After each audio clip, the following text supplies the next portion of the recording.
और डॉक्टर भाई सलाम वालेकुम। वालेकुम सलाम। और डॉक्टर भाई हमारा ना वजन दिन ब दिन बढ़ता चला जा रहा है, मोटा होता जा रहा है। हमको कोई अच्छा सा मशवरा, कोई तरीका, कोई दवाई लिख के दो या कोई तरीका बताओ, हम पतला हो जाए।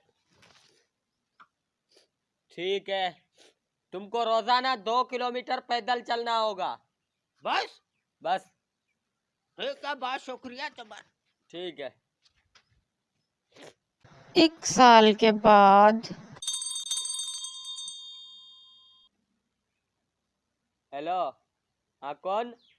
वो डॉक्टर भाई, हम गुलखान बात कर रहे हैं। 1 साल पहले हम तुमसे मशवरा लिया था ना, तो हमारा वजन तो कम हो गया, लेकिन हम अभी अफगानिस्तान पहुंच गए हैं।